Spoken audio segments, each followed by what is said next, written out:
एक या 2 दिन के लिए नहीं बल्कि पूरे 2 महीनों के लिए पूरा मालदीव्स आइलैंड बुक करना हो या फिर एक सिर्फ छोटी सी 500 साल पुरानी पेंटिंग 3,500 करोड़ में खरीदनी हो, मोहम्मद बिन सलमान हर चीज पर पानी की तरह पैसा बहाते हैं। उन्होंने इस पुरानी पेंटिंग पर इतना पैसा बहाया जिनसे 1200 फुली लोडेड लैम्बोर्गिनी, 2 बोइंग 747 और 300 प्राइवेट जेट्स खरीदे जा सकते थे। दुनिया के अमीर तरीन इंसानों की लिस्ट को अगर पिछले कई सालों से आज तक देखा जाए तो इस पर कई लोगों का राज रहा है, जिनमें दुनिया के सबसे अमीर तरीन इंसान बिल गेट्स, जेफ बेजोस और इलॉन मस्क का नाम शामिल है। इस वक्त जब आप ये वीडियो देख रहे हैं, इलॉन मस्क इस दुनिया के सबसे अमीर तरीन इंसान हैं, जिनकी नेटवर्थ $262 बिलियन है और कहा जाता है कि इलॉन मस्क वो वाहिद इंसान होंगे जो शायद ट्रिलियनियर भी बन सकते हैं। लेकिन इलॉन मस्क से भी ज्यादा एक इंसान भी मौजूद है जिसका नाम ना तो किसी लिस्ट में है और ना ही किसी न्यूज में इनके एसेट्स का जिक्र किया जाता है, और जिनके बारे में कहा जाता है कि इलॉन मस्क की नेटवर्थ को अगर 10 से मल्टीप्लाई कर दिया जाए तो तब भी वो इस इंसान की नेटवर्थ से काफी दूर हैं। सऊदी अरबिया की क्राउन प्रिंस मोहम्मद बिन सलमान बिन अब्दुल अजीज, जिनको MBS भी कहा जाता है,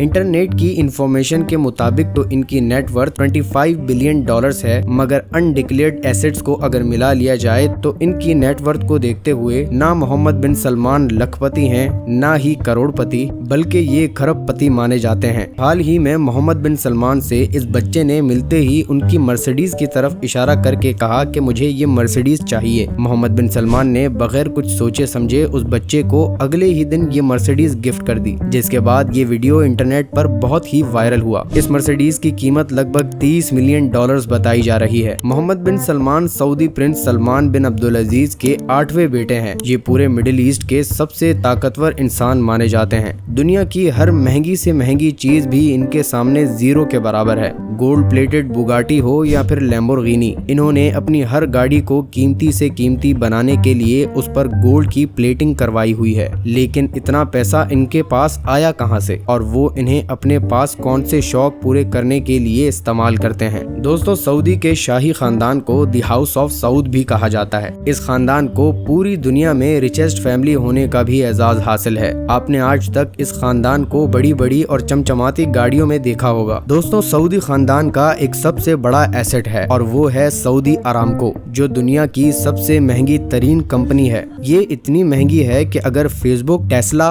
गूगल और स्पेस एक्स के मार्केट वैल्यू को मिला लिया जाए तब भी वो अरामको की मार्केट वैल्यू को नहीं हरा सकते। और इस वक्त अरामको की मार्केट वैल्यू $2 ट्रिलियन से $15 ट्रिलियन के दरमियान है। यानी अगर दुनिया की इकोनॉमिक पावर कंट्रीज चाइना और अमेरिका भी चाहें तो इसको खरीदने से पहले 100 बार उनको सोचना पड़ेगा, क्योंकि अमेरिका का सालाना बजट ही 6 ट्रिलियन जबकि चाइना का 4 ट्रिलियन के आसपास होता है। यानी ये कंपनी पाकिस्तान जैसे 6 मुल्क और भारत जैसे 2 मुल्क अकेले ही चला सकती है। इसीलिए सऊदी खानदान दुनिया का सबसे ताकतवर खानदान भी माना जाता है और इस खानदान का सबसे ताकतवर इंसान है मोहम्मद बिन सलमान। ये वो 500 साल पुरानी पेंटिंग है जो मोहम्मद बिन सलमान के दिल को ऐसे भाई कि उन्होंने पेंटिंग के लिए 3000 करोड़ को भी वैल्यू नहीं दी। ये पेंटिंग दरअसल 16th सेंचुरी में Italian artist Leonardo da Vinci ने बनाई थी। 2017 में हांगकांग और न्यूयॉर्क में इस पेंटिंग को डिस्प्ले किया गया। इस पेंटिंग को सऊदी अरबिया के कल्चर मिनिस्टर बदर बिन अब्दुल्ला ने लगभग $500 बिलियन देकर ये कहकर खरीदा था कि ये पेंटिंग अबू धाबी में लगाई जाएगी, मगर ये पेंटिंग इस वक्त मोहम्मद बिन सलमान की सबसे फेवरेट यार्ड में लगी हुई है। जी हाँ, सरीना यार्ड, जो MBS के दिल के सबसे करीब है। ये लग्जरी यार्ड एक चलता फिरता 7 स्टार होटल है जो MBS ने $650 मिलियन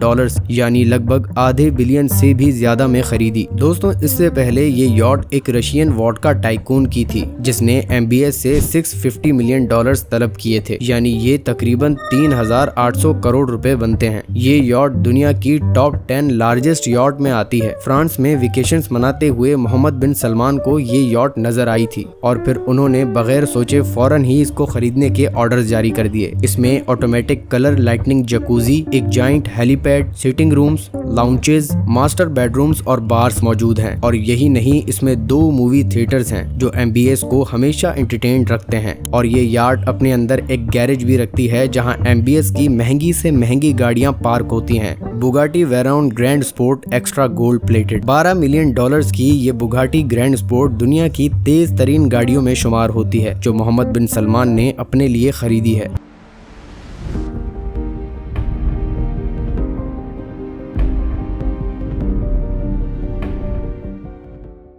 जब एमबीएस पेंटिंग पर इतना पैसा लगा सकते हैं तो जाहिर है एक लैम्बोर्गिनी उनके लिए कुछ भी नहीं। तो इसको और स्पेशल बनाने के लिए एमबीएस ने लैम्बोर्गिनी तो खरीदी, मगर वो भी प्योर एक्स्ट्रा गोल्ड प्लेटेड, जिसकी कीमत $8 मिलियन है। सिर्फ यही नहीं, Rolls Royce Phantom drop head को, Bentley Continental Flying Spur, Range Rover और मर्सिडीज G63 वो भी सब की सब एक्स्ट्रा गोल्ड प्लेटेड। और सिर्फ यही नहीं, इसके अंदर के डिजाइन और सीट्स पर भी गोल्ड की एम्ब्रॉयडरी से डिजाइन किए गए हैं। सिवाय गोल्ड के पेट्रोल डालने के मोहम्मद बिन सलमान ने इन तमाम गाड़ियों को गोल्ड से लाद दिया है। मोहम्मद बिन सलमान की शादी प्रिंसेस सारा से हुई तो वो उनको पूरे 2 महीने के हनीमून पर जापान और मालदीव्स ले गए। मालदीव्स में एमबीएस ने एक पूरा आइलैंड बुक किया था, जहां वो अपने प्राइवेट सी प्लेन से पहुंचे थे। इस आइलैंड में एमबीएस के सिक्योरिटी स्टाफ से लेकर पर्सनल शेफ्स भी मौजूद थे और आम पब्लिक को इस आइलैंड के आसपास भटकने की भी इजाजत नहीं थी। 2015 में एमबीएस ने फ्रांस में बने हुए चेट्यू लुइस 14 नामी महल खरीदा, जिसको बाद में मोहम्मद बिन सलमान के ऐशो आराम के मुताबिक डिजाइन किया गया। न्यूयॉर्क टाइम्स के मुताबिक ये महल $300 मिलियन में खरीदा गया, जो आज के टाइम पर बनते हैं 2280 करोड़ रुपए। ग्रीनरी के दरमियान पुरसुकून जगह पर मौजूद ये महल 630 एकड़ पर फैला हुआ है, जिसमें महल की लाइट्स, फाउंटेन्स, सिक्योरिटी सिस्टम सबका सब सिर्फ एक फोन से कंट्रोल होता है। इसमें एमबीएस ने एक ऐसा कमरा भी बनवाया है जिसकी छत ट्रांसपेरेंट शीशे की है और ऊपर पानी में खूबसूरत मछलियों को तैरते हुए देखा जा सकता है। इसके साथ टेलीग्राफ के मुताबिक इस महल में इंडोर और outdoor pools, private cinemas, squash court और एक नाइट क्लब भी मौजूद है। मोहम्मद बिन सलमान सऊदी अरब के PIF यानी प्राइवेट इन्वेस्टमेंट फंड के जरिए स्पोर्ट्स के साथ साथ हर कंपनी में इन्वेस्टमेंट करके करोड़ों डॉलर्स कमाते हैं, जिसमें सबसे टॉप पर फेसबुक, गूगल, टेस्ला, नासा और यही नहीं, फाइजर कंपनी में भी PIF ने इन्वेस्टमेंट कर रखी है। मोहम्मद बिन सलमान ने फुटबॉल में काफी टीम्स में अपनी इन्वेस्टमेंट लगाई हुई है। PIF फुटबॉल के काफी क्लब्स को भी ओन करती है। और यही नहीं, नियोम सिटी को कौन नहीं जानता, जो सऊदी अरब को पूरा डाइवर्सिफाई करने वाला है। अगर आप इस चैनल पर न्यू हैं तो हमारी इस वीडियो को लाइक और चैनल को सब्सक्राइब लाजमी कीजिएगा।